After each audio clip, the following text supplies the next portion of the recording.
মুখ্যমন্ত্রী বলেছেন নতুন করে মুর্শিদাবাদের দাঙ্গা হোক আমি চাই না। কেউ টাকা খেয়ে ভোটের আগে বাংলার বদনাম করার চেষ্টা করছে। এসআইআর এর নামে ভয় দেখানো হচ্ছে, কেউ ভয় পাবেন না। অমিত শাহর চালাকি ধরা পড়েছে।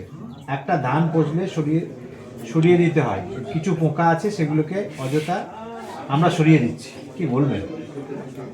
2025 সালে সম্ভবত এপ্রিল মাসে রাজ্যের মুখ্যমন্ত্রীর অন্তর্গত জঙ্গিপুর সাব ডিভিশন, শামশেরগঞ্জ, ধুলিয়ান দাঙ্গা হয়েছিল। তার দায়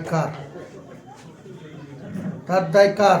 তার এমপি খলিলুর রহমান, সেখানকার এমএলএ শামশেরগঞ্জের আমিরুল ইসলাম, সেখানকার যারা তৃণমূলের আজকে যারা আমাকে সাসপেন্সের ক্ষেত্রে প্রেজেন্ট আছে, আকরুজ্জামান।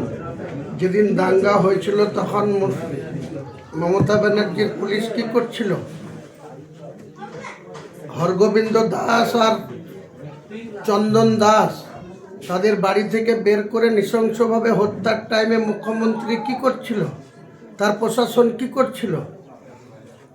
এরপরে যদি মুর্শিদাবাদে কোনো দাঙ্গা হয়, আমরা বরাবর 1982 সাল থেকে সিপিএমের সরকারের আমলে, জ্যোতিবাবুর আমল থেকে আমরা দাঙ্গা দমন করে এসেছি। দাঙ্গা যেখানে উস্কানিমূলক কিছু হয়েছে, আমরা তৎকালীন পুলিশ প্রশাসনকেও হেল্প করেছি। গত 2024 সালের 17 এপ্রিল শক্তিপুরে রামনবমীর মিটিংকে কেন্দ্র করে একটা ছোটোখাটো দাঙ্গা হয়েছিল।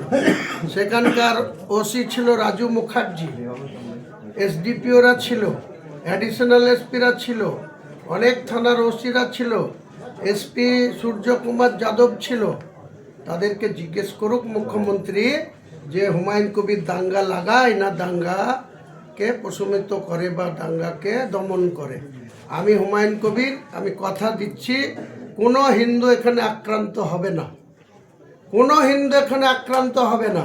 কিন্তু কোনো মুসলমান যদি পায়ে পা দিয়ে মোনাফেকরা যদি আমাদের সঙ্গে চ্যালেঞ্জ নেয়, সেই মোনাফেকদের বিরুদ্ধে আমি লড়াই, সংঘর্ষ, আমাদের লড়াইয়েরই জীবন, সংঘর্ষেরই জীবন।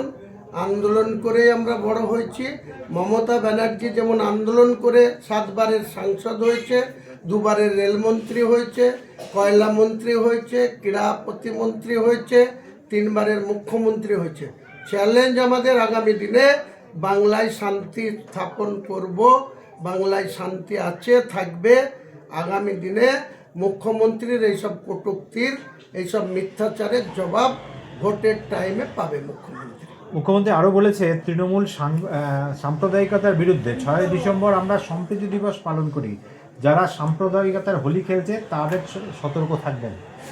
নিশ্চয়, যদি কেউ সাম্প্রদায়িকতা, উনি রাজ্যের মাননীয় মুখ্যমন্ত্রী, ওনার পুলিশ প্রশাসন সজাগ দৃষ্টি রাখুক। কেউ যদি সাম্প্রদায়িকতা কোথাও বিষ ছড়ায় বা তাদের বিরুদ্ধে আইনগত ব্যবস্থা যেন নেন।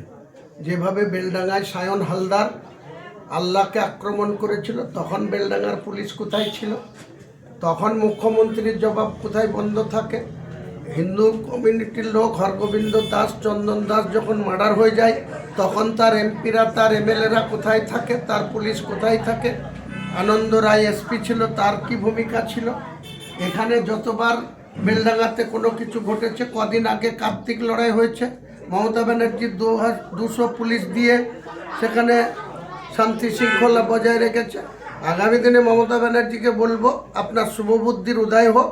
আর আপনি পুলিশ মন্ত্রী আছেন, এখানকার পুলিশ সুপারকে বলুন, এখানকার প্রশাসনকে বলুন যে গোটা রাজ্য থেকে যে মানুষ এখানে আসবে, আপনিও ডেকেছেন, আপনার ওখানে কত লোক হবে সেটাও আপনি অন ক্যামেরায় মিডিয়ার লোকরা দেখাবে। আর শনিবারে এখানে কত লোক আসবে, হুমায়ুন কবির এত অচ্ছুত হয়ে গেছে তো, হুমায়ুন কবিরের ডাকে, আমার ট্রাস্টির ডাকে কত লোক আসবে, সেখান থেকে জবাব আপনি পেয়ে যাবেন। আজকের যে জনসভা সেটাকে ছাপিয়ে যাওয়ার আপনি চ্যালেঞ্জ করছেন? আমি ছাপিয়ে যাবে না, কম হবে বেশি হবে আপনাদেরকে অবজার্ভ করতে বলছি। শনিবারে আপনারা আসুন না, আপনাদের ক্যামেরা সেট করুন। আমি কিছু ড্রোন ক্যামেরা রাখবো আমার ব্যক্তিগত উদ্যোগে। এখানে আকাশে ড্রোন ক্যামেরা উঠবে, 5 থেকে 7টা ড্রোন ক্যামেরা আমি চালু রাখবো। কেউ কোথাও প্ররোচনা করলে, পুলিশও যদি কাউকে অযাচিত বলপ্রয়োগ করে, সেটাও আমার ড্রোন ক্যামেরায় ধরা পড়বে। আর আপনারা মিডিয়ার লোকরা তো থাকবেন, আপনারাও দেখবেন। আপনারা দেখতেই পেলেন হুমায়ুন সাহেব যেগুলো বলল ঠিকই বলেছে। হুমায়ুন সাহেব শুধু বাঘের বাচ্চা নয়, হুমায়ুন কবির হচ্ছে একটা বাঘ। আপনারা দেখতে পেলেন, শনিবারের দিন আসবেন, দেখতে পাবেন যেটা বলেছে সেটাই করবে। হুমায়ুন কবির ওর নাম।